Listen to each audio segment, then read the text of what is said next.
Welcome to SMS e-classroom. This is Jyotimoy Kolita. আজিৰ এই ভিডিঅ'টোত মই দশমমান শ্ৰেণীৰ গণিত বিষয়ৰ নৱম অধ্যায় ত্ৰিকোণমিতিৰ কিছুমান প্ৰয়োগৰ এক্সাৰসাইজ 9.1 ৰ কোৱেশ্চন দুটামান সলভ কৰিম। সো আমি আজি কোৱেশ্চন নম্বৰ 5 ৰ পৰা ষ্টাৰ্ট কৰিম। কিয়নো 4 লৈকে মই আগৰ ভিডিঅ'বোৰত সলভ কৰি দিছিলো। কোৱেশ্চন নম্বৰ 5 টোত কৈছে ভূমিৰ ওপৰত 60 মিটাৰ উচ্চতাত চিলা উৰি আছে। তো আমি ইয়াতে ভূমিৰ ওপৰত 60 মিটাৰ ওপৰত মানে ভূমিৰ 60 মিটাৰ ওপৰত আমি এখন চিলা উৰি থকা বুলি ধৰি ললো। তো এইখন চিলাখন ধৰি ললো আমাৰ ইটো a আৰু এইখিনি আমি ডিসটেন্স খিনি আমি পাৰপেন্ডিকুলাৰ ডিসটেন্স যেহেতু আমাৰ উচ্চতা আমি সদায় ইয়াতে পাৰপেন্ডিকুলাৰ বুলি ধৰি লম। তো এইখিনি আমাৰ 60 মিটাৰ। তাৰপিছত আছে চিলাখনৰ লগত সংলগ্ন খুঁটাডাল ভূমিৰ এটা বিন্দুত স্থায়ীভাৱে গাঁঠি দিয়া হল। ভূমিৰ লগত খুঁটাডালৰ হেলন 60 ডিগ্ৰী। তো আমাৰ এই ধৰা হল এই চিলাখনৰ লগত ইডাল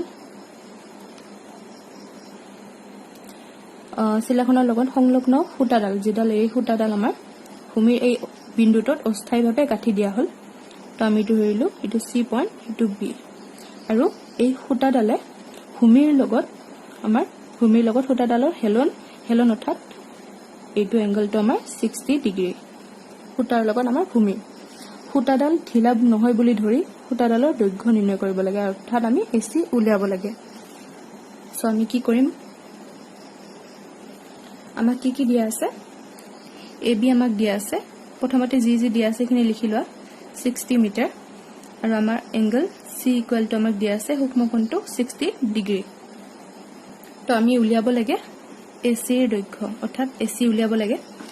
তো আমাক দিয়া বস্তুখিনিৰ পৰা চোৱা এচি তো এই বাহু দুডালৰ মাজত কিবা এনেকুৱা সম্পৰ্ক আছে নেকি যাৰ সহায়ত আমি ত্ৰিকোণমিতিক ফাংচন কিবা উলিয়াব পাৰো লম্ব আৰু কৰ্ণ। তো আছে কোনটো সাইন থিটা। তো সাইন থিটা মানে আমি কি জানো লম্ব বাই কৰ্ণ। এই সূক্ষ্মকোণ সাপেক্ষে আমাৰ লম্ব হ'ব এবি আৰু আমাৰ কৰ্ণ এচি। তো আমাক থিটা মানে কিমান দিয়া আছে যেহেতু আমি এই যোনটো কোণ সাপেক্ষে লওঁ সেইটো আমাৰ ইয়াতে বহুৱাব লাগিব। তো আমাৰ এইটো হৈছে 60 ডিগ্ৰী আৰু এবি হৈছে আমাৰ 60 আৰু এচি আমাৰ দিয়া নাই উলিয়াব লাগে। তো sin 60 ৰ ভ্যালু আমাৰ বহুৱাই দিয়া √3/2 60 AC। তো AC into √3 equal to 120 multiply কৰি দিলো ক্ৰস মাল্টিপ্লাই। তো আমাৰ AC equal to আহি যাব 120/√3। তো আমি তলে উপৰে কি কৰিম √3 দি মাল্টিপ্লাই কৰি দিম হৰ পৰিময় কৰিম যেহেতু। তো AC equal to আমাৰ আহি যাব 120 into √3 মাল্টিপ্লাই কৰিলে আমাৰ কি হ'ব অকল 3। তো এইটো 3 দি কাটি দিয়া। তো আমাৰ এনসাৰ আহি গ'ল এইটো AC equal to 40√3 মিটাৰ। তো আমাৰ খুঁটাডালৰ দৈৰ্ঘ্য হৈ গ'ল 40√3 মিটাৰ। তাৰপিছত আমাৰ নেক্সট 6 নম্বৰটোত কৈছে 1.5 মিটাৰ ওখ ল'ৰা এজনে 30 মিটাৰ ওখ অট্টালিকাৰ পৰা কিছু দূৰত্বত থিয় হৈ আছে। তো ডায়াগ্ৰামটো বনালে। তো প্ৰথমতে মই এইখিনি আঁকি লৈছো যে এইখিনি আমি ধৰি ললো এই ল'ৰাটো হাইটটো হৈছে আমাৰ 1.5 মিটাৰ। তাৰপিছত আমাৰ যোনটো অট্টালিকা তো আমাৰ অট্টালিকাটোৰ হাইট কৈ দিছে 30 মিটাৰ। তো আমি মানুহজনৰ এই চকুৰ পৰা এইখিনিলৈকে এডাল এনেকে টানি ললো কিয় মই কৈ আছো। তো আমাৰ যেহেতু যিকোনো আমাৰ উঠন কোণ হওক বা পতন কোণ আমি কৰ পৰা লওঁ মানুহজনৰ চকুৰ পৰা। তো আমি সেইকাৰণে চকুৰ পৰাহে আমি উঠন কোণ বিলাক লম। তো আমাক ইয়াতে দিয়া আছে তেওঁ অট্টালিকাটোৰ ফালে খোজ কঢ়াৰ লগে লগে তেওঁৰ চকুৰ পৰা অট্টালিকাটোৰ শিখৰলৈ উঠন কোণ 30 পৰা 60 লৈ বাঢ়ি গৈছে। সেইটোৱে ৰিজন যাৰ কাৰণে আমি এইডাল টানি লৈছিলো। তো এতিয়া যেতিয়া ইনিশিয়ালি তেওঁ এই পইণ্টত থিয় হৈ আছিল এইখিনি পইণ্টত তো আমি এইখিনি ধৰি ললো এ আৰু অট্টালিকাটোৰ ইটো হৈছে বি সি উচ্চতা। তাৰপিছত এই বিন্দুটো আমি ধৰি ললো চকুৰ এইখিনি পি আৰু এইখিনি কিউ বুলি ধৰি ললো। তাৰপিছত আমাৰ এই পইণ্টটো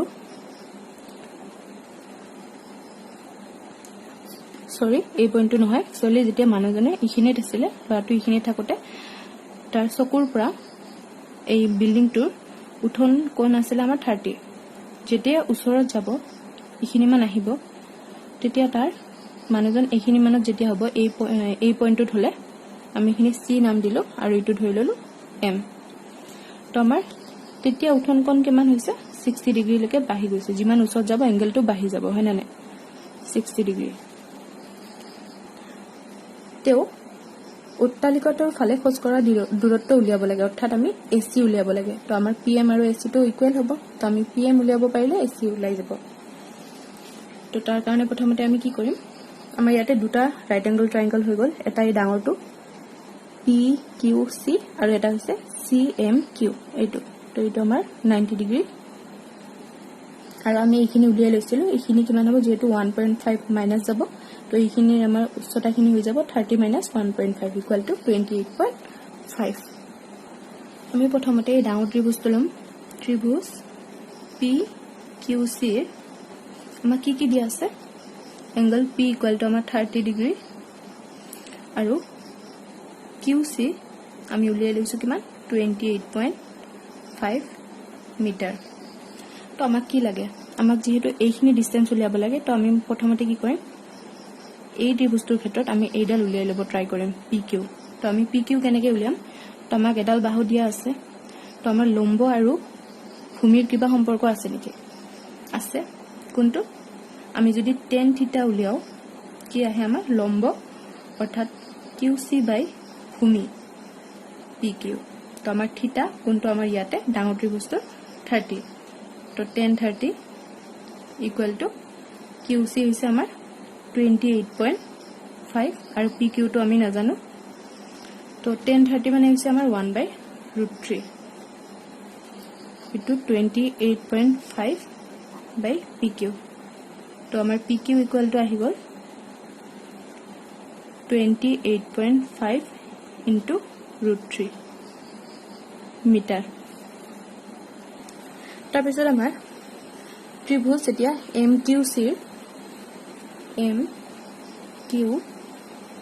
কি দি আছে আমাৰ angle M equal to 60 degree আকৌ আমাৰ হেডাল QC ইকুৱেল টু আমি জানো 28.5 মিটাৰ তাৰপিছত আমি একে MQ উলিয়াব লাগে তো আমাৰ লম্ব আৰু ভূমিৰ মাজত থকা ৰিলেচনটো হৈছে আমাৰ এটো tan থিটা ইকুৱেল টু লম্ব হৈছে QC আৰু ইয়াতে আমাৰ এই ত্ৰিভুজটোৰ কৰ্ণ হৈছে MC তো আমাৰ এতিয়া থিটাৰ ঠাইত আমি কি লিখিম 60 ডিগ্ৰী আৰু তাৰপিছত QC আমাক দিয়া আছে 28.5 আৰু MC টো ডাইৰেক্ট লিখি থৈ দিয়া কাৰণ আমি এটো উলিয়াব লাগে tan 60 আমাৰ হৈছে √3 28.5 divided by MC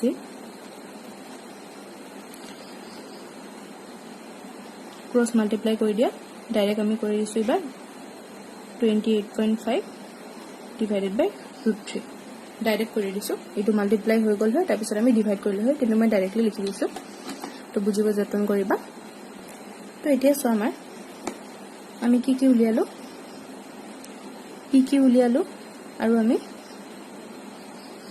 সৰি এটো MQ হ'ব কাৰণ আমি লম্ব আৰু ভূমিৰ মাজতে উলিয়াইছো এটো কি হ'ব তো আমি কি উলিয়ালো সো ইয়াতে PQ উলিয়ালো আৰু MQ তো আমি PM টো আমাৰ যেহেতু উলিয়াব লাগে তো PM ইকুৱেল টু আমাৰ কি হ'ব PQ মাইনাস MQ তো আমাৰ PQ কিমান পাইছো আমি 28.5 √3 মাইনাস এটো হৈছে 28.5 MQ ভ্যালু ডিভাইডেড বাই √3 তো আমি এতিয়া কি কৰিম এইখিনি নেৰিবা √3 আমি এলসিএম লম তো আমি এটো √3 মাল্টিপ্লাই হ'ব এটো লগত তো অকল ইয়াতে ওপৰত থাকি যাব 28.5 ইনটু 3 হৈ যাব কাৰণ √3 টো ইয়াতে গৈ মাল্টিপ্লাই হ'ব মাইনাস এটো যেনেকৈ আছে এটো হ'ব 28.5 তো এতিয়া ওপৰৰ পৰা যদি আমি 28.5 কমন লও তো 3 minus 1 আহিব তলত √3 তো এটো 2 into 28.5 divided by √3 তো এটো মাল্টিপ্লাই কৰিলে ওপৰত আমাৰ আহি যাব 57 আৰু আমি তলে পৰে কি কৰিম √3 দি মাল্টিপ্লাই কৰিম তো এইটো হৈ যাব √3 দি মাল্টিপ্লাই কৰিলে 3 এটা কাটা এইটো কিমান হ'ব এনসাৰ আহি যাব আমাৰ 19√3 মিটাৰ তো আমাৰ লোৱাটোৱে অট্টালিকাৰ ফালে খোজ কঢ়া দূৰত্ব কিমান হ'ব আমাৰ এসি তো এসি ইকুয়াল টু আমাৰ কি হয় এসি ইকুয়াল টু যেহেতু pm তো আমি pm পালো 19√3 মিটাৰ সো ভিডিওটো যদি চাই ভাল লাগিছে লাইক কমেন্ট শেয়াৰ আৰু চেনেলটো সাবস্ক্ৰাইব কৰি দিব থ্যাংক ইউ